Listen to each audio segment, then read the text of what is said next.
already start neurology. Today we will study glial cells.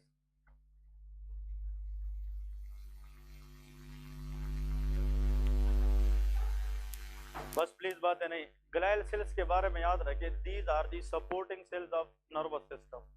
देखिए, the supporting and nutritive, the supporting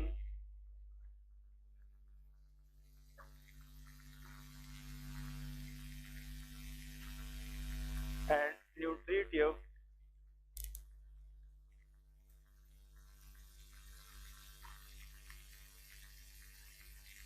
cells of CNS, ठीक है, that is known as a glial cell. Rather than CNS mention nervous system, तो इसमें CNS PNS दोनों आते हैं, ठीक है.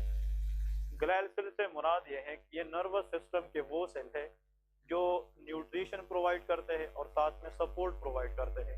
तो सपोर्ट और nutritive cells of the nervous system is known as a glial cells, ठीक है. इसमें जो फर्स्ट सेल आते हैं that is called astrocytes. Astrocytes, astrocytes के बारे में याद रखें. ग्लायल सेल्स के अंदर सबसे एबंडेंट सेल कौन से हैं? एस्ट्रोसाइट. तो लेकिन मोस्ट एबंडेंट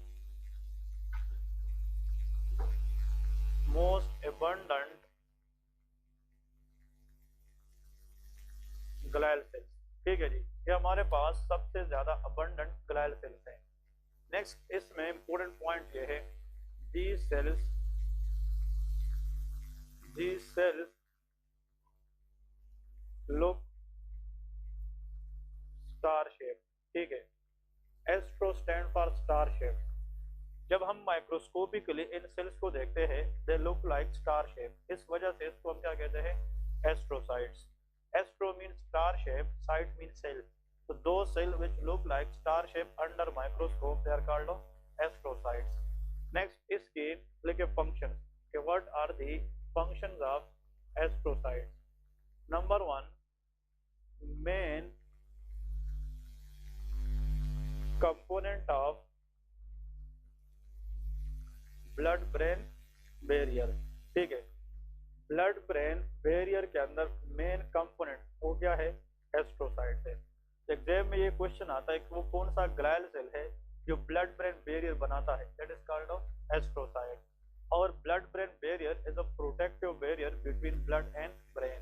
तो अगर ब्लड के अंदर कोई टॉक्सिक मटेरियल है तो वो ब्रेन तक नहीं जा सकती.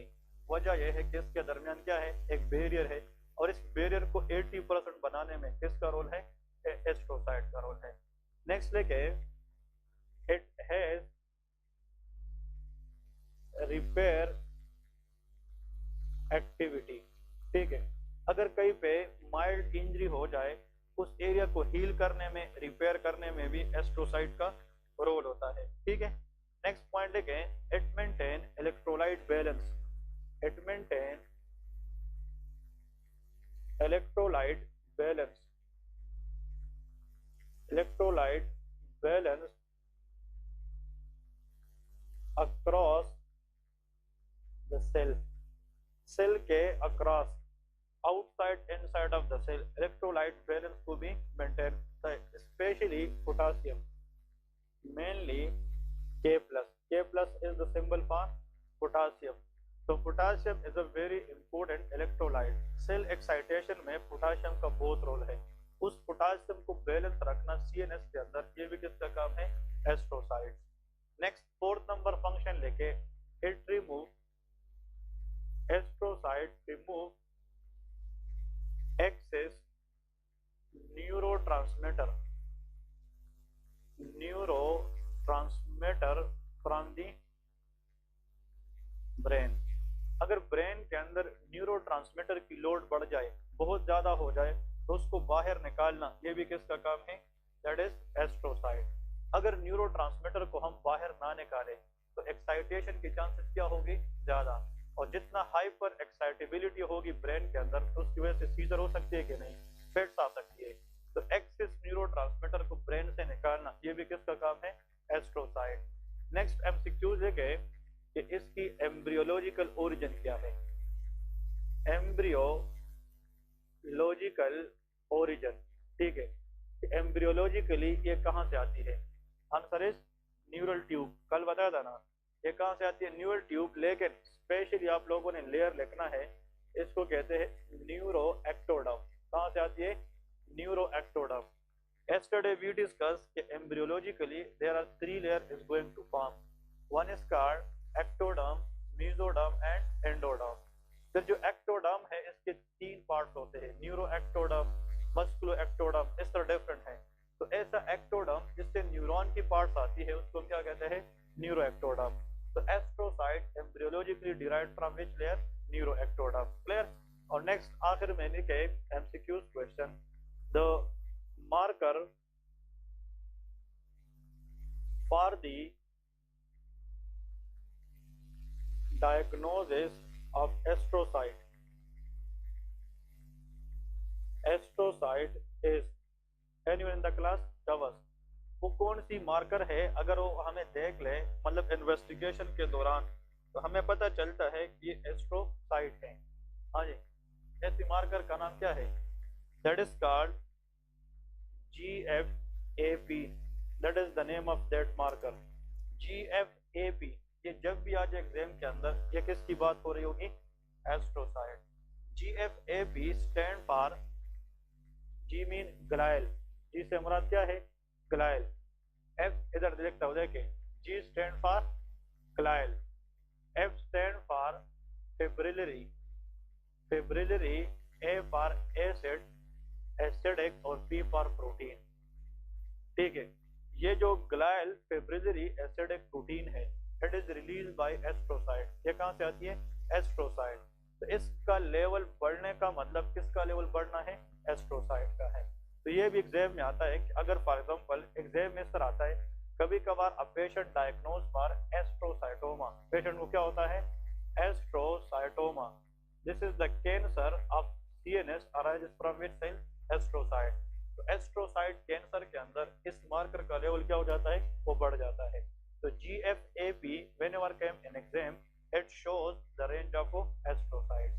तो एस्ट्रोसाइट के बारे में बिल्कुल क्विकली दो तीन बातें याद रखनी है। मोस्ट एबंडेंट सपोर्टिंग सेल है, ग्लायल सेल है, स्टार शेप नजर आते हैं और ये 80% ब्लड ब्रेन बैरियर बनाता है। एस्ट्रोसाइट एक ऐसा सेल है कि इसने इलेक्ट्रोलाइट बैलेंस को मेंटेन करना होता है और एस्ट्रोसाइट हमारे पास एम्ब्रियोलॉजिकली कहाँ से आती है? न्यूरो एक्टोडर्म से। और इसका लेवल अगर बहुत ज्यादा बढ़ जाए तो हमारे पास इन्वेस्टिगेशन के अंदर किस मार्कर की लेवल बढ़ेगी? GFAP, glial fibrillary acidic protein. so that is a diagnostic marker for the astrocytes। ठीक है, नेक्स्ट लिखे माइक्रोग्लाया। नेक्स्ट ये हम कौन से सेल पढ़ते हैं? Glial cell. तो ग्लायल सेल में सबसे पहला हमने कौन सा पढ़ लिया? हाँ जी, astrocyte. Next glial cell is called microglia, microglia. ठीक है, माइक्रोग्लाया। माइक्रोग्लाया के बारे में नंबर फर्स्ट लिखे इसकी एम्ब्रियोलॉजिकल ओरिजिन। एम्ब्रियोलॉजिकली ये कहाँ से अराइज होता है? Embryological origin. Anyone in the class? Excellent. Yesterday we discussed a microglial cell arises from the mesoderm। ये mesoderm से arise होती है। This is the middle layer that is formed in the embryo। ठीक है जी, ये embryo के अंदर सेकंड लेयर बनती है। देखें, जब एम्ब्रियोलॉजी हम पढ़ेंगे आगे, इसके कुछ टॉपिक्स हमने पढ़ने। फर्स्ट वीक जब एम्ब्रियो होती है, फर्स्ट वीक, ठीक है, इसमें जनाब आप लोगों को पता है क्या बनता है? जायगोट। क्या बनता है? Zygote. Under day fertilization first week के स्टार्ट में क्या बनता है? जायगोट। फिर इसके अंदर चेंजेस आती है, उसको कहते हैं क्लीवेज। इसको क्या कहते हैं? क्लीवेज। मोरूला बनता है, इसके अंदर क्या बनता है? Morula and blastocyst. जब फॉर एग्जांपल जायगोट कौन से वीक में जाए? सेकंड। इसमें बनता है बाइलेमिनार डिस्क। इसमें क्या बनता है? Bilaminar disc. और जब एम्ब्रियो कितने वीक में जाए? थर्ड वीक में। तो इसमें क्या बनता है? ट्राइलेमिनार डिस्क। तो देखे, बाइलेमिनार डिस्क का मतलब कि ऐसी एम्ब्रियो जिसमें कितनी लेयर हो? दो। वन इज कॉल्ड इपीब्लास्ट, एक को हम क्या कहेंगे? Epiblast. Another is hypoblast. Clear है? Epiblast and hypoblast. एम्ब्रियो किस वीक की होती है? सेकंड वीक की। जो इपीब्लास्ट है इससे कुछ सेल अराइज होते हैं, वो फ्यूचर में जाकर क्या बनते हैं, हाँ जी एक्टोडर्म, और हाइपोब्लास्ट के सेल फ्यूचर में जाकर क्या बनते हैं, एंडोडर्म। और इस वीक के अंदर चेंजेस आती है, इन बिटवीन इसके लेयर एक और लेयर आ जाता है जिसको क्या कहते हैं, मेसोडर्म। तो how many layers are there, 3। This 3 layer embryo is called trilaminar disc, इसको क्या कहते हैं, ट्राइलेमिनार। तो epiblast and hypoblast is a second week embryo which is bilaminar disc, और ये 3 लेयर एम्ब्रियो को क्या कहते हैं, ट्राइलेमिनार डिस्क, जो किस वीक के अंदर होती है, 3rd वीक। अब 3rd वीक से इससे अपनी चीजें बनना शुरू हो जाएगी, इससे अपना और इससे अपना, तो ऑर्गेनोजेनेसिस स्टार्ट होगी क्या, नहीं। और 3rd वीक से लेके किस वीक तक ये प्रोसेस चलता रहेगा, 8 वीक। तो 3 से लेके 8 वीक के दरमियान डिफरेंट ऑर्गन बनना शुरू हो जाएंगे, इसलिए इस पीरियड को हम कहते हैं ऑर्गेनोजेनेसिस पीरियड। इसको क्या कहते हैं, ऑर्गेनो।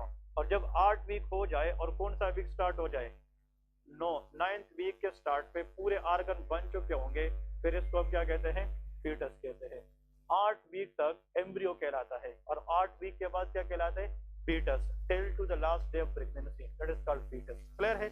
और फीटस जब डिलीवर हो जाए तो उसको फिर न्यूनेट कहलाता है। इसको क्या कहते हैं, न्यूनेट। कहने का मतलब यह है कि बॉडी के अंदर जितनी भी स्किन है, हेयर्स है, ये सारे के सारे एक्टोडर्म से आते हैं।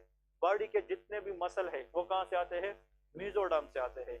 बॉडी की जितनी इंटरनल लाइनिंग है, जीआईटी, यूरिनरी ट्रैक्ट, वो कहाँ से आते हैं, एंडोडर्म से आते हैं। तो ये हम पढ़ेंगे आगे एम्ब्रियोलॉजी के कुछ टॉपिक्स में कि कौन सी लेयर से क्या चीजें बनती है, कौन कौन सी चीजें बनती है। लेकिन just for this class remember कि mesoderm can give rise to multiple things in the body. One of the cell is known as a microglia. इससे क्या चीज आती है, माइक्रोग्लाया।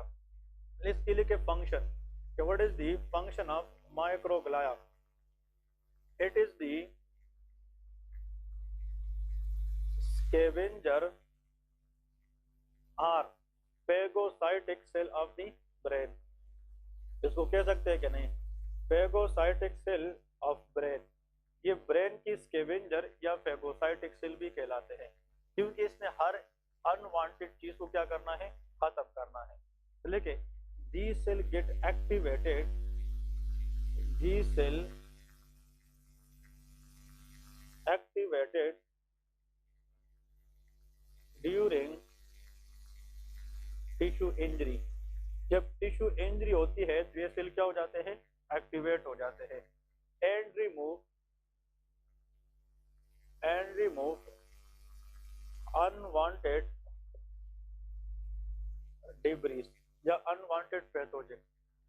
So it is immunoprotective, मतलब CNS के अंदर unwanted debris या पैथोजन को रिमूव करना, that is the function of माइक्रोग्लाया। इस वजह से माइक्रोग्लाया को मैक्रोफेज ऑफ द ब्रेन भी कहा जाता है। Therefore these cells are called macrophage of the brain. Any cell which eats something that is not good for the body, they are called phagocyte cell, yes, तो macrophage कहलाता है। इस वजह से ब्रेन का मैक्रोफेज क्या है, माइक्रोग्लाया। और ये आप लोग लिख के ले ले, एग्जाम में आता है कि which of the following cell act as a macrophage for the brain, answer is microglia. ठीक है, ये अनवांटेड चीजों को बिल्ड होने नहीं देती। ठीक है जी, तो this is what all about the microglia. इसके बाद लिखे oligodendrocytes, oligodendrocyte. The third number glial cell is known as oligodendrocyte. Oligodendrocyte का काम क्या है और इसके बारे में एमसीक्यू क्वेश्चन क्या है, चले गए। Oligodendrocyte, third number oligodendrocyte. लेके इसकी origin, एम्ब्रियोलॉजिकली oligodendrocyte arises from neuroectoderm. ये भी कहाँ से आती है, न्यूरोएक्टोडर्म। ठीक है, न्यूरोएक्टोडर्म। ओलिगोडेंड्रोसाइट इसमें लेके important, the cell look like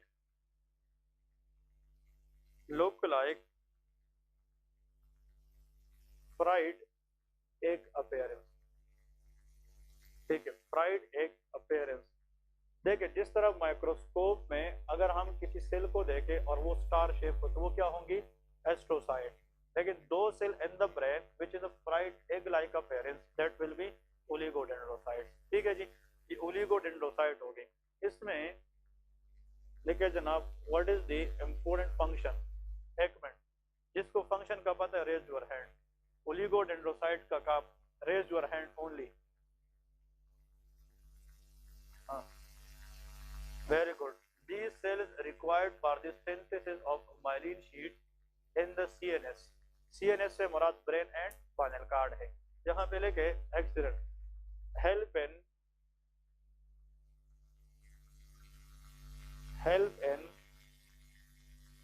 synthesis of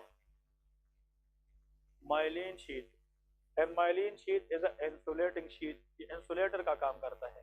myelin sheet, हाँ जी, around the axon, किस gate axon in CNS or PNS? CNS, very good, that is known as the function of oligodendrocyte। oligodendrocyte help in myelinosis, ये किस में काम करता है? माइलिनोसिस। ये myelin sheet बनाने में हेल्प करता है और ताकि इम्पल्स कंडक्शन को क्या कर सके, पास कर सके। क्लियर है? तो देखे, अगर एक एक्सॉन है, this is one axon and this is another axon, और ये दोनों, ये तीन एक्सॉन है फॉर एग्जांपल, और ये तीनों इकट्ठी फॉर एग्जांपल ब्रेन में इस तरह जा रही है, तो मतलब हो सकता है कि ये एक जो एक्सॉन है ये टच के लिए है, ये टेम्परेचर के लिए है, और ये पेन के लिए है। डिफरेंट हो सकती है कि नहीं? Every axon carried their different sensation. अब इस एक्सॉन का जो फंक्शन है वो इससे डिफरेंट है, और इसका जो फंक्शन है वो इससे डिफरेंट है। तो सबकी फंक्शन मिक्स होनी चाहिए कि नहीं होनी चाहिए? नहीं होनी चाहिए। एक्सॉन्स की जो इम्पल्सेस है या फंक्शन है उसको मिक्स होने से प्रिवेंट करने के लिए उसके इर्द गिर्द क्या होना चाहिए? एक शीट होना चाहिए, and that is myelin sheath. तो माइलिन शीट एक तो इम्पल्स को फास्ट कंडक्ट करने में हेल्प करता है, दूसरा मिक्सिंग ऑफ इम्पल्सेस को प्रिवेंट कर देता है। क्लियर है? दैट इज गुड और नॉट? It is good. और एक्सॉन को बाहर से इंजरी से भी प्रिवेंट कर देता है, क्योंकि इंसुलेटिंग लेयर है। आप बिजली का एक तार ले लें, उसके अंदर ही करंट पास होता है, लेकिन इसके इंसुलेटिंग लेयर होती है कि नहीं? हम तार को ऊपर से पकड़ते हैं तो इसमें करंट नहीं होता जब तक वहां पे कट वगैरह ना हो। इसका मतलब करंट तो अंदर है, इम्पल्स अंदर है, लेकिन उसके इर्द गिर्द इंसुलेशन की जरूरत हमें होती है ताकि उसको फास्ट भी बनाए, और देखे दो तारों के दरमियान वो करंट को प्रिवेंट भी कर दे ताकि उसमें मिक्सिंग भी ना जाए। तो ये किसका काम होता है? Myelin sheath. और ब्रेन के अंदर माइलिन शीट को बनाने के लिए क्या चाहिए? ओलिगोडेंड्रोसाइट। इसमें नीचे एक नोट लेके एग्जाम के अंदर आता है कि डैमेज टू ओलिगोडेंड्रोसाइट, मतलब कभी कभार ये ओलिगोडेंड्रोसाइट क्या हो जाते हैं? डैमेज हो जाते हैं। तो ये भी एग्जाम में एक क्वेश्चन आ सकती है कि ओलिगोडेंड्रोसाइट किस कंडीशन के अंदर यूजुअली डैमेज हो जाती है। यहाँ पे पॉइंट याद लेके नोट में autoimmune mediated damage to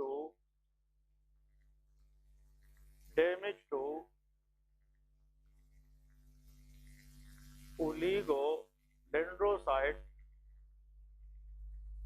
is usually seen in anyone? वो कौन सी डिजीज है जिसके अंदर ऑटो इम्यून डैमेज की वजह से ओलिगोडेंड्रोसाइट क्या हो जाए? इंजर्ड हो जाए, डैमेज हो जाए। That is known as multiple sclerosis. उसका नाम क्या है? Multiple sclerosis. तो मल्टीपल स्क्लेरोसिस एक ऑटो इम्यून डिजीज है जिसमें इम्यून सिस्टम एबनॉर्मली रिएक्ट करके किसको डैमेज करती है? ओलिगोडेंड्रोसाइट। अगर ओलिगोडेंड्रोसाइट डैमेज हो जाए तो माइलिन शीट नहीं बनेगी, इम्पल्स कंडक्शन फिर फास्ट होगी कि वीक होगी।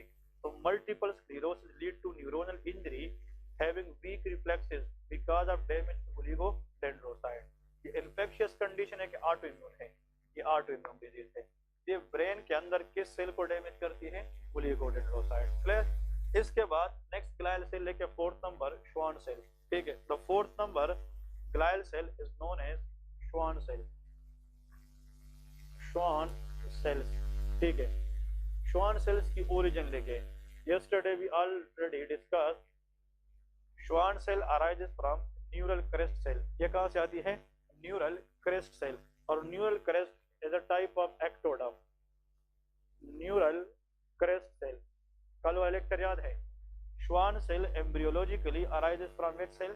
Neural crest cell. इसकी फंक्शन भी लेके कि what is the function of Schwann cell? It very good again help in myelin sheath around axon where in PNS। Excellent, ठीक है। ये इन दोनों में डिफरेंस है। दोनों माइलिनोजेनेसिस मतलब जेनेसिस में काम करते हैं। माइलिनोजेनेसिस ये ओलिगोडेंड्रोसाइट भी कराती है और ये श्वान सेल भी कराती है। लेकिन माइलिन शीट बनाना सीएनएस के अंदर किसका काम है? ओलिगोडेंड्रोसाइट। लेकिन माइलिन शीट बनाना पीएनएस के अंदर किसका काम है? श्वान सेल का काम। वेरी गुड, ठीक है। इसमें नीचे लिखे नोट इंपोर्टेंट वन, जो श्वान सेल है कि ये भी डैमेज होता है। Auto immune mediated damage to हाँ जी माइल Schwann cell leading to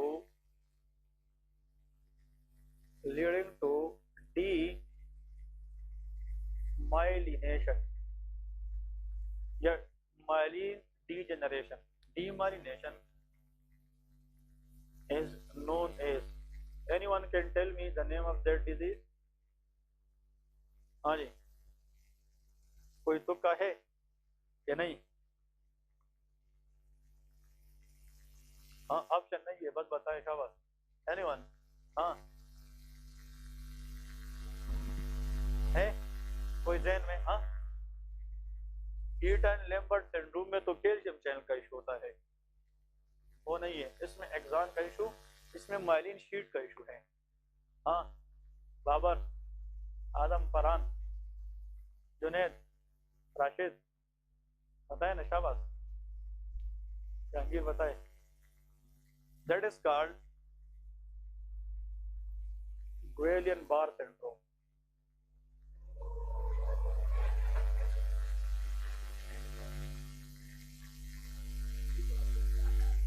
that is called GPS. इससे भी एक वाकया जो है ना मुझे याद आ गया, ठीक है। मैंने यूनिवर्सिटी के टाइम पे वैसे जीपीएस लिखा था और हम ये कहते हैं, किसी जूनियर को वो नोट्स मिले, वो कल मुझे कहते सर आपने जो कल ग्रुप बी स्ट्रेप्टोकोकस लिखा है इसका क्या मसला है? वो मैंने कहा खुदा के बंदे, वो कहते सर मैं इसके पीछे घूमता रहा कि Streptococcus how can cause auto immune mediated damage, ठीक है ना। तो मैंने सिर्फ ये नहीं लिखा, मैंने जीपीएस लिखा था उसको। उसने कहा कि वो कोई बैक्टीरिया है, ग्रुप बी स्ट्रेप्टोकोकस है, that is Guillain Barre syndrome, ठीक है ना। Guillain Barre syndrome auto immune mediated damage है। इसके अंदर देखिए इन लोगों में क्या होता है, इनिशियली ये हम पढ़ेंगे आगे पैथोलॉजी के अंदर, इनिशियली इन लोगों में होता है gastroenteritis, inflammation of the stomach and intestine, that is called gastroenteritis. Gastro mean stomach, enteritis mean intestine. इन लोगों में वोमिटिंग होती है और डायरिया होता है। और इसमें जो गैस्ट्रोएंटेराइटिस है, Campylobacter jejuni, this is the name of bacteria, Campylobacter jejuni. This bacteria can cause gastroenteritis. अब इस बैक्टीरिया के खिलाफ हमारी इम्यून सिस्टम क्या बनाती है? एंटीबॉडीज। लेकिन वो एंटीबॉडीज मिस्टेकनली इस बैक्टीरिया की बजाय जाकर श्वान सेल को डैमेज कर देती है। और अगर श्वान सेल डैमेज हो जाए तो फिर पीएनएस के अंदर माइलिन शीट नहीं बनेगी, तो पेरिफेरल न्यूरोपैथी होगी क्या? नहीं, there will be peripheral nervous system problem. तो न्यूरोपैथी मीन न्यूरॉन डैमेज हो जाएगा, पेरिफेरली या सेंट्रली? पेरिफेरली। तो पेरिफेरल न्यूरोपैथी होगी। इन लोग की जो लोअर लिम्ब है या अपर लिम्ब वीकनेस आएगी क्या? नहीं, क्योंकि लोअर लिम्ब अपर लिम्ब ये पीएनएस का मसला है ना। तो इसका मतलब इन लोगों में क्या होता है, ये कंप्लेंट करते हैं कि डॉक्टर साहब इसकी लोअर लिम्ब में वीकनेस होती है। ये कहते हैं जब हम किसी जगह जा रहे होते हैं तो वो अपनी कदम को ज्यादा मतलब वो ज्यादा तेज कदम नहीं ले सकते, क्योंकि मसल वीकनेस है बिकॉज ऑफ नर्व प्रॉब्लम, ठीक है। तो इसको हम जब पूछते हैं कि आपकी वीकनेस किस साइड पे है, लेफ्ट लेग में है या राइट लेग में है, ये कहते हैं कि दोनों में है। अगर वीकनेस दोनों साइड पे एक जैसी जा रही हो इसको कहते हैं सिमेट्रिक वीकनेस। इसको क्या कहते हैं? Symmetric weakness. और ये वीकनेस लोअर लिम्ब से स्टार्ट होती है और फिर ऊपर की तरफ आती है। तो ऐसी वीकनेस जो स्टार्ट नीचे से हो जाए और आए ऊपर की तरफ, इसको असेंडिंग वीकनेस कहते हैं। क्या कहते हैं? असेंडिंग। तो इसका मतलब ये जो लोग आते हैं ना गुएलियन बार सिंड्रोम के अंदर, ये कहते हैं कि 2 हफ्ते या 3 हफ्ते पहले उसको डायरिया हुआ था या वोमिटिंग हुई थी, तो diarrhoea vomiting both are the presenting symptom of gastroenteritis.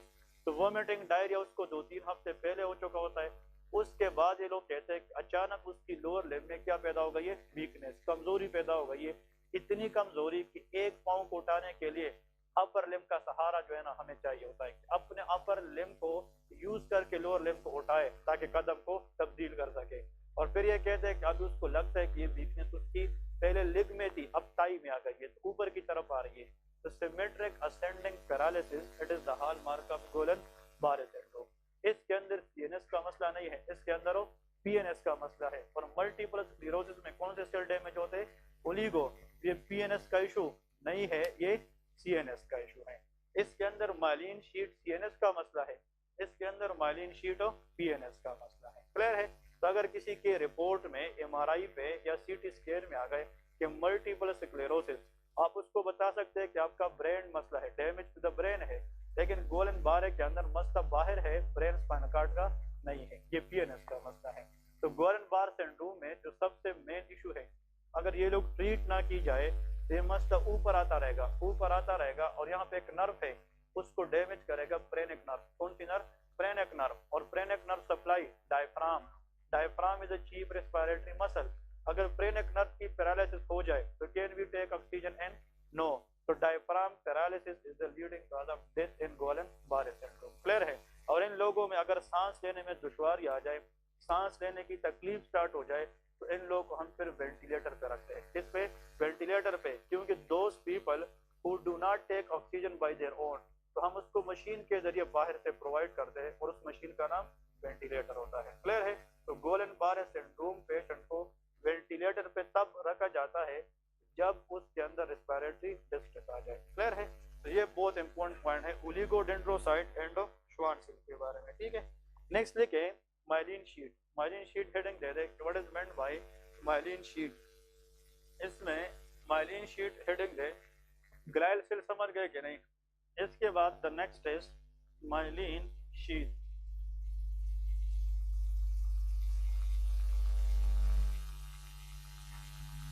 Myelin sheath लिखे, इंसुलेटिंग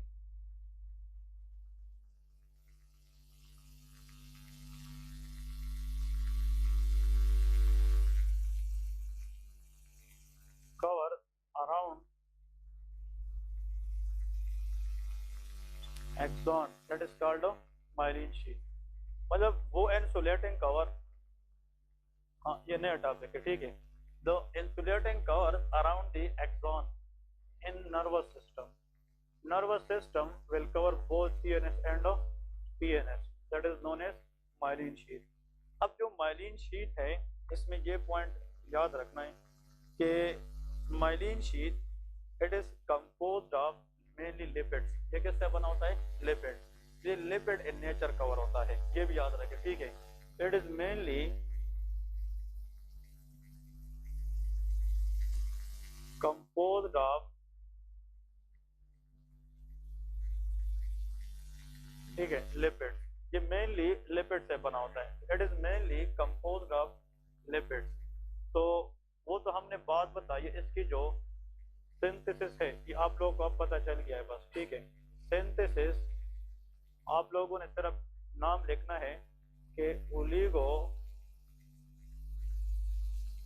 डेंड्रोसाइट किसके अंदर, सीएनएस।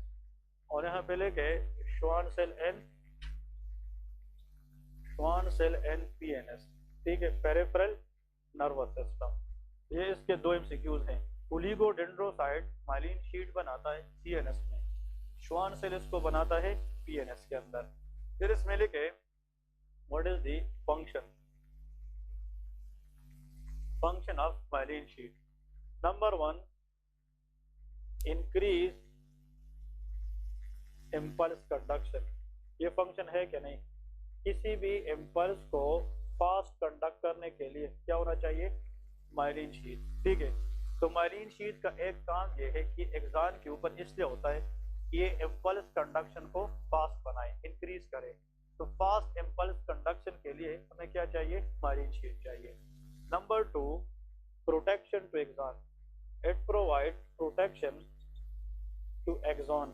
एक्सॉन के इर्द गिर्द एक कवरिंग है, ये बाहर से इंसुलेटिंग का काम करता है।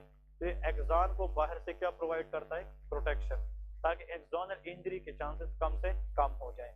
Next, prevent mixing of impulses. एक एक्सॉन दूसरे एक्सॉन के साथ इम्पल्स मिक्स करने से कौन बचाता है?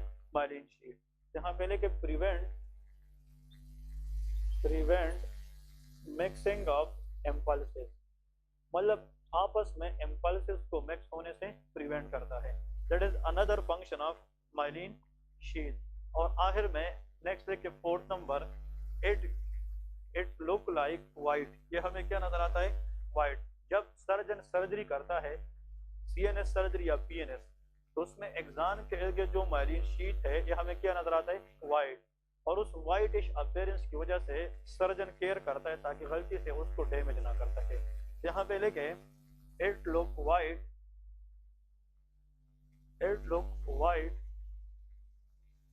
therefore the surgeon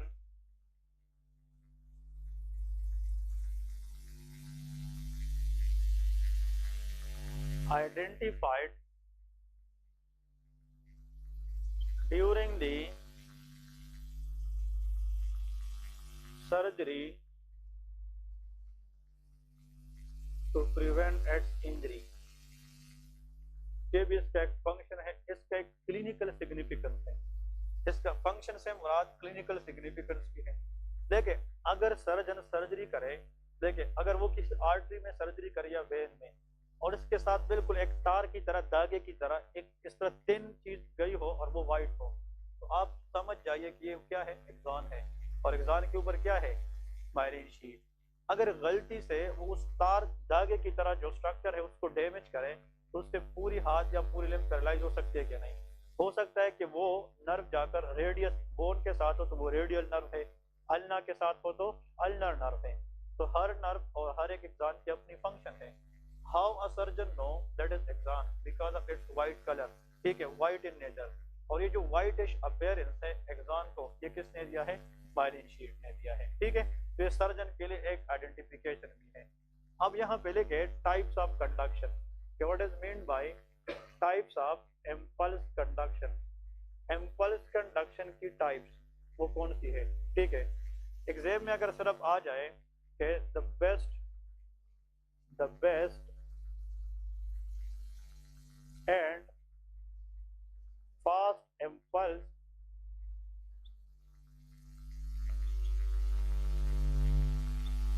conduction is, हाँ जी, the best and fast impulse conduction is, answer should be saltatory conduction। इसको क्या कहते हैं?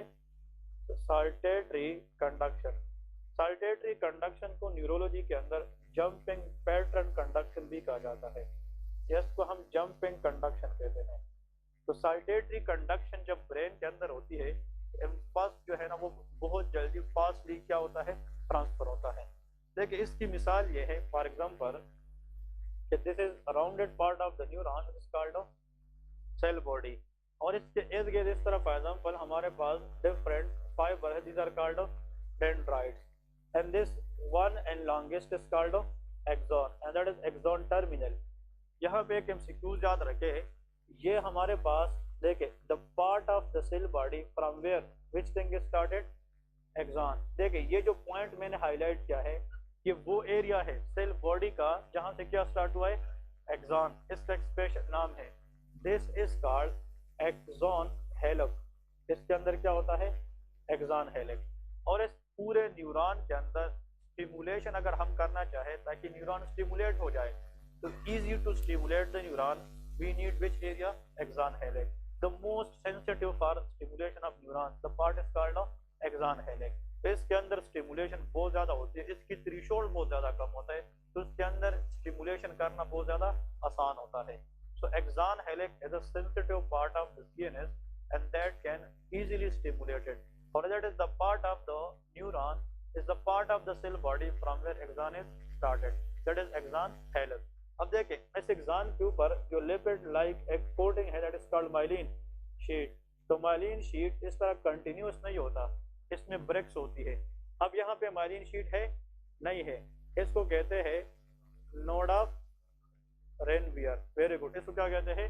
Node of Ranvier. अब इधर देखें, इस नोड ऑफ रेनवियर के अंदर हाई कंसंट्रेशन अब क्या होती है? सोडियम आयन होती है। अब क्वेश्चन ये है, एग्जाम में याद रखें कि जब इम्पल्स इधर से आएगा ना, इधर से ये इधर पे जाएगा, इधर से इधर आएगा, इस तरह इम्पल्स इस तरह नहीं जाएगा, इम्पल्स इस तरह क्या करेगा? जंपिंग के साथ जाएगा, वन नोड ऑफ रेनवियर से नेक्स्ट नोड ऑफ रेनवियर। ऐसी पैटर्न ऑफ इम्पल्स कंडक्शन को हम क्या कहते हैं? साल्टेटरी कंडक्शन कहते हैं, या इसको जंपिंग पैटर्न कंडक्शन कहते हैं।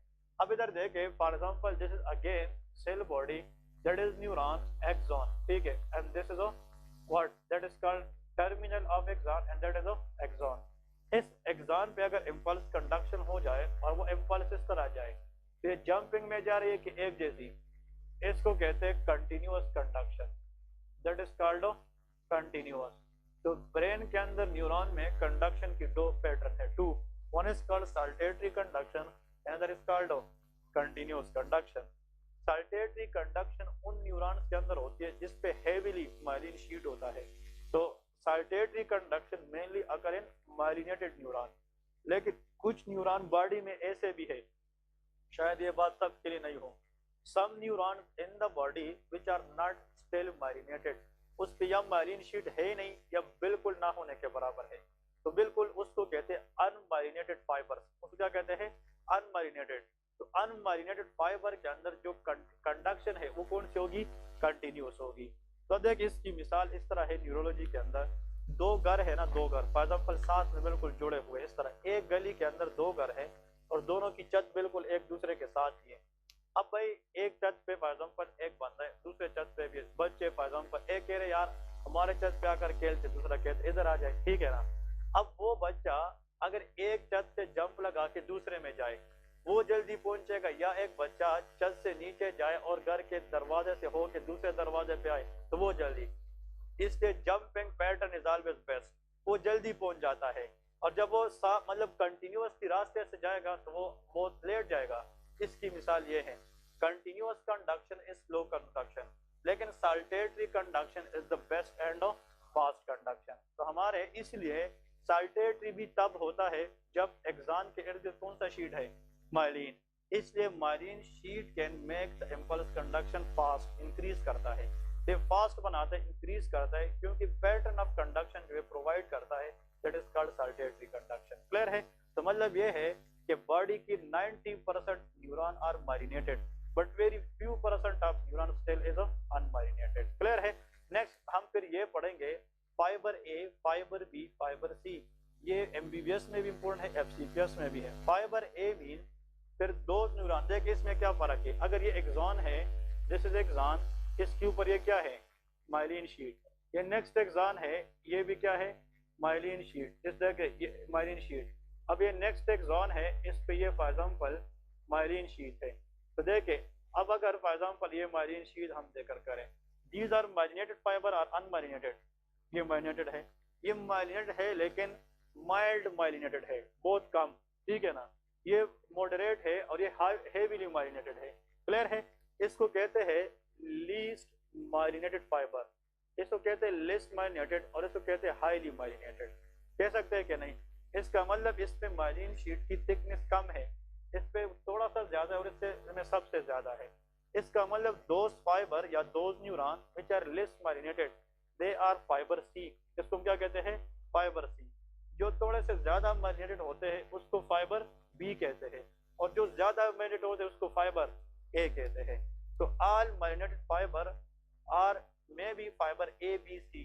तो फिर जिसमें जितना ज्यादा माइलिनेशन हो उतना इम्पल्स कंडक्शन फास्ट होगी, ज्यादा होगी।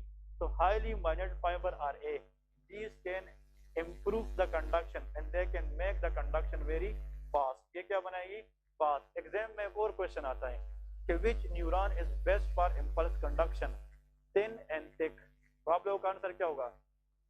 which neuron can improve या which neuron is best for fast conduction, thick and thin।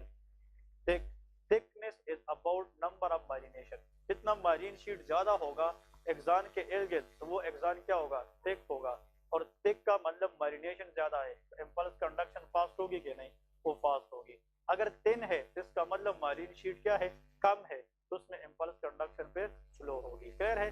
तो देखिए A fibre is highly myelinated, तो उसकी इम्पल्स कंडक्शन भी ज्यादा, और थिक फाइबर की इम्पल्स कंडक्शन ज्यादा है, थिन फाइबर की इम्पल्स कंडक्शन कम है। It's all about the numbers of myelin sheet around the axon. ठीक है, तो this what all about the myelin sheet. Next lecture में इंशाल्लाह मेनिंजेस की तरफ जाएंगे और उसकी एम्ब्रियोलॉजी एंड फिजियोलॉजी पढ़ेंगे। ठीक है, नेक्स्ट कल आप लोगों ने कुछ वीडियो शेयर की है। ओके, देखें इसमें बात सुने, बात सुनेंगे तो कुछ बोलेंगे, वरना फिर नहीं बताते। ठीक है, अपने अगर कुछ कमेंट्स देने पहले वो दे दे। हाँ, कोई भी कमेंट है किसी के जहन में वो दे दें, ताकि फिर जब मैं कुछ कहूँ आप लोग सुने फिर। ठीक है ना? हाँ, ओके। देखें उस वीडियो के अंदर बात सुने, खत्म हो गई बात। उस वीडियो के अंदर उसने ये मेंशन किया है कि अगर कोई बच्चा बाहर से पढ़ रहा है और उसमें वो थ्योरिटिकल जो नॉलेज है वो पढ़ता है ऑनलाइन, वो ठीक है। कहते पाकिस्तान के अंदर जो थ्योरिटिकल नॉलेज है वो 2 साल होता है, first year and second year. Third year से पाकिस्तान के अंदर थ्योरी के साथ साथ वार्ड रोटेशन स्टार्ट हो जाती है। ठीक है, क्योंकि थर्ड ईयर से क्लिनिकल सब्जेक्ट स्टार्ट हो जाते हैं, तो आपको कभी कभार हफ्ते में 1 या 2 दिन, चाहे वो काम के लिए हो या नाम के लिए हो, वो वार्ड लेके जाते हैं। ठीक है, चाहे आप कुछ करें या ना करें, ये पाकिस्तान के एक पैटर्न है। उसने ये मेंशन किया है कि अगर कोई बच्चा फर्स्ट ईयर में है या सेकंड ईयर में है, वो चाइना में है या जिधर से भी है, वो ऑनलाइन पढ़ रहा है, वो तो ठीक है, मतलब वो तो एक्सेप्टेबल है। ऐसा है ना? अगर कोई बच्चा थर्ड ईयर में है, फोर्थ ईयर में है और फिफ्थ ईयर में है, वो ऑनलाइन पढ़ रहा है, तो वो गलत है। आप लोग के ज़हन में ये है ना? तो वो इस तरह बात नहीं है, वो गलत उस सेंस में है, कहते हैं कि अगर उसको वो चीज़ भी ऑनलाइन पढ़ाए जो हॉस्पिटल के अंदर बेड पे की जाती है, वो फिर गलत है। क्योंकि थर्ड ईयर, फोर्थ ईयर और फिफ्थ ईयर के अंदर थ्योरी होती है कि नहीं? देयर इज अ थ्योरी, और उस थ्योरी की बेस पे हम क्या करते हैं, प्रैक्टिस करते हैं।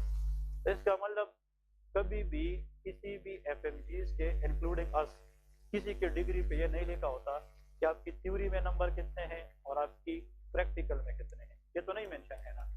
उन लोगों को ये नहीं पता होता कि भाई प्रैक्टिस में कितने आते हैं। उन लोगों को आपकी एमबीबीएस डिग्री चाहिए। एमबीबीएस डिग्री पास का मतलब कि आपकी थ्योरी भी कंप्लीट है और प्रैक्टिकल भी कंप्लीट है, और वो जिम्मेदारी आपकी यूनिवर्सिटी की है, आप लोग की नहीं है। पीएमसी आपसे नहीं मानती मतलब कि आप मुझे दिखाए कि आप कितने दिन चाइना में वार्ड में गए हैं, कितने दिन आप क्लास में गए हैं, वो ये नहीं मानते। वो ये लेते हैं कि आपकी डिग्री कहाँ है, और डिग्री आपको कौन देती है? यूनिवर्सिटी। और वो डिग्री आपको यूनिवर्सिटी तब देती है जब आपकी प्रैक्टिकल और थ्योरेटिकल दोनों क्या हो, क्लियर हो, वो तब देती है। इस तरह हम भी थे ना, हम चाइना में थे, थर्ड ईयर से हमारा शिफ्ट हो रहा था, हम खुद गए हैं चाइना में, 2 साल हम गए थे हॉस्पिटल में, लेकिन उधर हमें न किसी हॉस्पिटल वाले ने सर्टिफिकेट दिया है, न किसी कॉलेज ने हमें एग्जामिशन सर्टिफिकेट दिया है, कुछ भी नहीं है। बस जो हमने पढ़ा है उसने एक कागज पकड़ाई है और जान छोड़ाई है, दैट्स इट। मतलब और वो कागज आकर हमने यहाँ पे सबमिट करवाई है। वो यूनिवर्सिटी जो पीएमसी ने उसको अलाउ किया है कि यूनिवर्सिटी है और ये ठीक है, चाहे फिर वो आपको थ्योरी दे दे या प्रैक्टिकल आपको डिग्री देनी है, यू शुड नॉट सबमिट। देखे, डिग्री देना ये यूनिवर्सिटी का काम है, पीएमसी ने आपकी डिग्री को देखनी है और यूनिवर्सिटी को देखनी है। फिर पीएमसी आपकी वेरिफिकेशन करेगी यूनिवर्सिटी से कि भाई इस बंदे ने आपसे पढ़ा भी है कि नहीं पढ़ा है। अगर आपने पढ़ा है और वो यस करते हैं, और भाई आज अगर आप लोग इधर बैठे हैं फॉर द सेक ऑफ कुछ बैरियर्स है ना, और आप लोग अपनी चॉइस से तो नहीं बैठे हैं, यूनिवर्सिटी ने बैठाए हैं, तो उसकी जिम्मेदारी at the end of the day university ने ही लेनी है। ठीक है ना? तो अगर आप लोग अभी जितना भी टेंशन ले, अब जिस तरह एक स्टूडेंट ये भी कह रहा है कि सर मैं इतना टेंस था कि मैंने तो यूनिवर्सिटी से ये भी बोला कि अगर आप लोग मुझे इजाजत दे तो मैं बिजनेस वीजा पे आ सकता हूँ, मतलब बिजनेस वीजा पे आकर एंट्री कर सकता हूँ।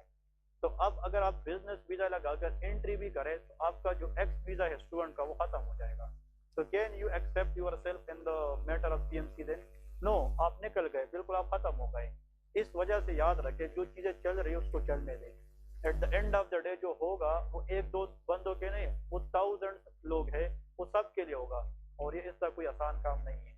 दूसरी बात, मेरे पास पीएमसी की 2 दिन पहले की एक कॉन्फ्रेंस की वीडियो है, ठीक है, एक कॉन्फ्रेंस की वीडियो है, मतलब 2-3 हफ्ते में देखते हैं कि शायद हमारी भी मुलाकात हो, जब हम पीएमसी जाएंगे कुछ चीज़ों के लिए, तो इस चीज़ों में हम खुद पढ़ते नहीं हैं। असल में मेरे पास एक वीडियो है, वो भी मैं शेयर करूँगा। उसने किसी ने पूछा अरशद तकी से, डॉक्टर अरशद तकी से, कि भाई अगर एक स्टूडेंट है वो बाहर से पढ़ के आया, तो कुछ यूनिवर्सिटीज ऐसी है कि जिसका प्रोग्राम 5 साल है, कुछ यूनिवर्सिटियों का प्रोग्राम 6 साल है, इस तरह है कि नहीं, किसी का 5 साल है, किसी का 6 साल है, तो उसका क्या होगा? पता है उसका स्टेटमेंट क्या है? मेरे पास वीडियो है, वो वीडियो आप उस बंदे को साल बाद देखा है, वो उसको एक्सेप्ट ही नहीं करेगा।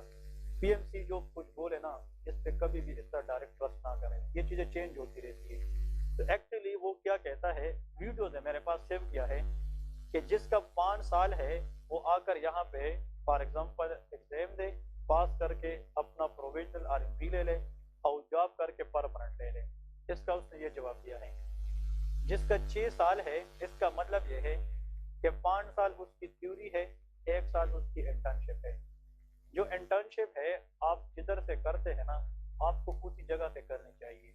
लेकिन अब जिस तरह हमने इंटर्नशिप पाकिस्तान में की थी, internship is not the requirement of PMC, internship is the requirement of your university, और आपकी यूनिवर्सिटी की रिक्वायरमेंट है, इस पे आपको डिग्री देती है।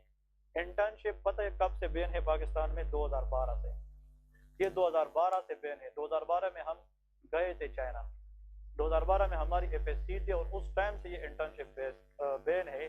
मैंने फिर कैसे किया है, दूसरे ने कैसे किया है, या तीसरा कैसे कर रहा है, ये सारा फॉर्मेलिटी, और ये है कि रेफरेंस बेसिस पे किसी हॉस्पिटल में मेरा डॉक्टर जानने वाला है, मैं उसको वैसे कहूँ यार कल से मौसम आएगा, इसको थोड़ा सा सीखने दे, वो कहेगा डॉक्टर साहब भिजवाए ना, उससे तो काम निकालेंगे। इस पे तो उन लोगों का काम चलता है, न उसको पे मिलती है, न उसकी अटेंडेंस लगती है, न उसकी रजिस्ट्रेशन होती है, बस जब जाए तो कुछ सीख के, ना जाए तो ना सीख के आए। इसका मतलब इंटर्नशिप जिसने की है और जो करवा रहे, इसकी न कागजाती कार्रवाई है, कुछ भी नहीं है, न पेड है, ये रेफरेंस बेसिस पे है। कोई इंटर्नशिप वाले बंदे से पूछे तो वो कहे यार फलाने डॉक्टर से बात की तो उसने कहा आया करें। बात समझ गए क्या? नहीं तो इंटर्नशिप जो कहते हैं ना पंजाब में इंटर्नशिप नहीं दे रही, ये और वो, ये पहले से 10 साल पहले से ये, लेकिन कुछ लोग इसलिए जा रहे हैं।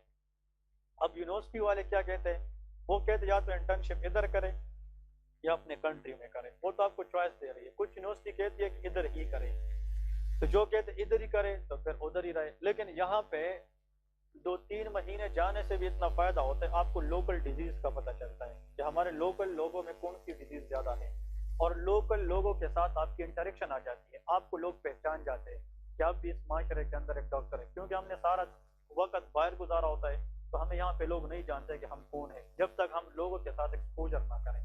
तो यहाँ पे इंटर्नशिप हमने खुद बजाते खुद इसलिए की थी कि लोग हमें जान सके, और दूसरी हमें हॉस्पिटल सेटअप का पता चले किधर क्या चल रहा है, और यहाँ पे क्या है।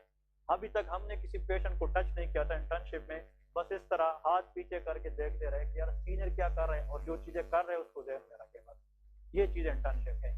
तो कहने का मतलब एट द एंड ये हो गया ना कि आपको डिग्री देनी है। पीएमसी के किसी भी पॉइंट पे जाकर ये मेंशन नहीं है कि जो बच्चा बाहर से डिग्री लेके आएगा तो हमें प्रैक्टिकल अलग दिखाएगा और थ्योरी अलग दिखाएगा। अगर ये चीज उसमें होती ना तो फिर आप प्रैक्टिकल वहां पे जाकर करवा के आ जाते।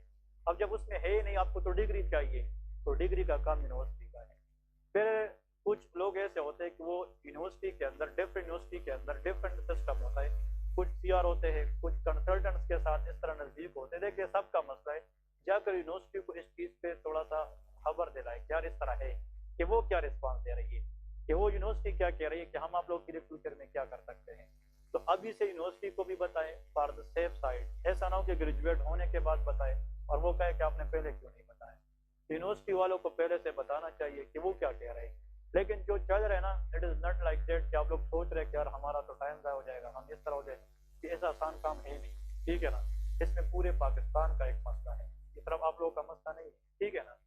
दूसरी बात, अगर एक स्टूडेंट है वो बाहर नहीं जा रहा, तो सबसे पहले मुझे जब परमानेंट आरएमपी मिल रही थी ना, तो सब क्या गई, मेरी नहीं आई, तो मैंने फ़ोन किया, तो कह रहे कि यार आपकी यूनिवर्सिटी वालों से हमने वेरिफिकेशन करनी है तो फिर हम देंगे। नहीं कि इन लोगों ने कितनी दफा वेरिफिकेशन करनी। एक दफा जब आप अपने डॉक्यूमेंट देते हैं ना फिर वेरिफिकेशन करते हैं, फिर जब आप एनएलई में बैठेंगे फिर वेरिफिकेशन होगी, जब आप हाउस जॉब कंप्लीट करेंगे फिर वेरिफिकेशन होगी। तो मतलब सेम वेरिफिकेशन सेम ईमेल, लेकिन ये वैसे एक फॉर्मेलिटी होती है। फिर मैंने यूनिवर्सिटी फोन किया कि सर वेरिफिकेशन, वो कह रहे यार हम भूल गए थे, मतलब सॉरी। तो उसने उसी टाइम वेरीफाई करके मुझे आरएफपी मिल गई। मतलब सिर्फ यही पूछे कि ये लड़का आप लोग के साथ 5 साल रहा भी है कि नहीं रहा। मतलब आप लोग की वेरिफिकेशन होगी ना कि आप यूनिवर्सिटी के स्टूडेंट है कि नहीं। आप यूनिवर्सिटी को पे कर रहे हैं, वो आपको कुछ नॉलेज दे रहे हैं, चाहे आप पढ़े ना पढ़े आप लोगों को क्लास दे रहे हैं। It's mean you people are the active students of those university, ठीक है ना। तो ऐसा ऐसा कुछ नहीं है, टाइम टेकिंग मेथड है, सब्र करें। बहुत जल्द कोई और कॉन्फ्रेंस आएगा उसमें देखे वर्ड कुछ और होगी। क्लियर है कि नहीं। तो जो चीज़ आई है उसको अपने पास सेव करें, लेकिन अपने सर पे सवार ना करें, जिससे आप अपनी फ्यूचर दांव पे लगाएं। आप कुछ नहीं कर सकते, अब जब तक यूनिवर्सिटी अलाउ ना करे हिम्मत नहीं है कि आप लोग बाहर जाए। तो जस्ट वेट एंड वॉच, ठीक है। इंशाल्लाह a time will come that is better for you. Clear है। तो ऐसा जो लोग कहते हैं ना कि यार ये है वो, ये इस तरह आसान काम नहीं है। वेट कर, हाँ मैंने आप लोगों को एक बात नहीं बताई। फिर अरशद तक ये कहता है कि 5+1, इसका मतलब जिस स्टूडेंट ने 5 साल पढ़ लिया और उसने 1 साल इंटर्नशिप की और उसने हमें इंटर्नशिप का क्या दिखाया, सर्टिफिकेट, तो वो बंदा एनएलई दे डायरेक्ट सीपीएस में जाए, उससे हाउस जॉब एग्जाम्प्टेड है। अब ये दुनिया का कोई कानून नहीं है ऐसा कि बात करें हाउस जॉब कैसे एग्जाम्प्टेड हो, कहते हाउस जॉब ही ना करें। अब उस अरशद तकी के पास आज आप जाए ना, वो कहेगा हाउस जॉब के बाद तुम डॉक्टर कैसे हो, वही बताएगा। देखिए ये चीजें होती रहती है, मेरे पास वीडियो है, ठीक है ना। वही बात वो भी नहीं मानेगा, वो मानेगा लेकिन उस बात के लिए वो मजीद तरीके ढूंढेगा ताकि किसी तरीके से उसको फ्लैग कर सके। तो ये चीजें होती रहती है, ये सिर्फ कॉन्फ्रेंस तक नहीं होती, ठीक है ना। हाँ क्या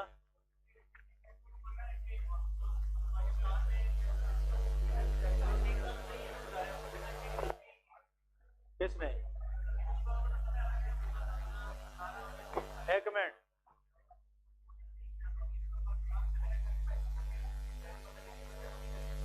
देखे ये कहते हैं तो मैं तो वही कह रहा हूँ ना, क्लिनिकल तो आपसे पीएमसी नहीं मांग रही ना। पीएमसी तो ये नहीं मांग रही कि मुझे वार्ड रोटेशन दिखाए, वो आपसे डिग्री मांग रही है। और डिग्री डिग्री जो है ना, डिग्री आपको यूनिवर्सिटी देती है। तो वो तो यूनिवर्सिटी से फिर पूछेंगे ना, और यूनिवर्सिटी पीएमसी कभी भी नीचे नहीं कर सकती, ये फिर एम्बेसी तक बात जाएगी। ये आसान काम है, 2 बंदों की एम्बेसी पे जाएगी। एक दफा आप चाइनीज एम्बेसी ने कुछ अलार्म साइन दिए ना, ये पूरी पीएमसी फिर जो है ना चाइना वालों को रिस्पेक्ट देगी। एक दफा हमें चाइनीज ने पूछा ना कि आप लोग पाकिस्तान में जाकर माशाल्लाह बहुत अच्छे डॉक्टर होंगे, उसको ये नहीं पता कि हम जाकर वहाँ पे कितने धक्के खा रहे हैं। क्लियर है ना। पाकिस्तान 80% चलती चाइना की वजह से है, ठीक है ना। आज वैक्सीन मंगवानी पड़ी चाइना को, ठीक है ना। जब चाइनीज एम्बेसी ने एक दफा एक्शन लिया ना, ये पूरी पीएमसी उलट जाएगी, ठीक है ना। अभी तक इन लोगों ने कुछ कहा नहीं है, ये बात फैक्ट है, ठीक है ना। और न चाइना गवर्नमेंट इतनी छोटी चीजों में पढ़ना चाहते हो तो कहते चलो चलते, इधर पाकिस्तान ने इससे बहुत बड़ा ड्रामा बनाए हैं, ठीक है ना। ओके हसन 22, हाँ माहीन 23, मुकद्दस 21, ओके 18 पे पास है, ठीक है। फहद वेरी गुड 24, फातिमा 23, नासिर 22, राशिद 21, बहुत ब्लंडर किया, आसान आसान। उसामा अहमद, उसामा 22, शावेज 22, आपने कुछ मार्क ही नहीं किए। राना रमेश 22, साजिद रजा 23, वेरी गुड 23। ये वही लोग हैं जो हर जगह पास होते हैं लेकिन पता नहीं होता, ठीक है ना। हसीब अहमद 20, हमाद 22, अहमद 13, हारिस 23, अदील 21, ले ले, Masoom Abbas very good 25, excellent, ठीक है। बख्तावर 20, सही है। Laiba 24, Haider Ali very good 24, Shahzad very good 26, बात है नहीं, शहजाद 26, एक्सीलेंट, दे दे उसको यार। मुताहिर 24, दे दे उसको पीछे। उसामा अरशद 24,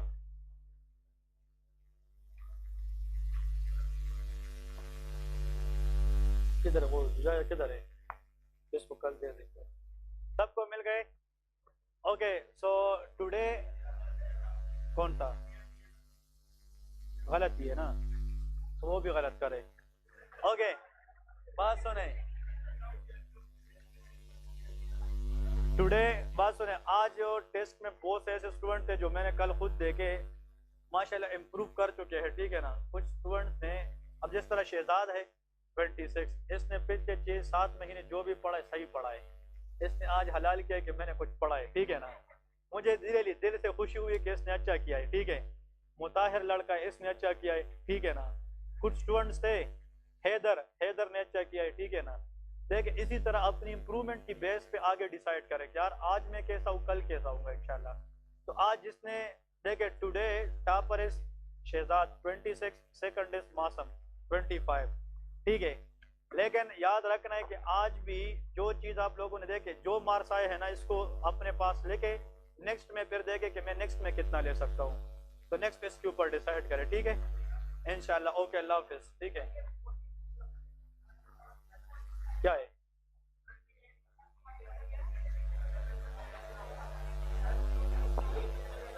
हाँ हाँ,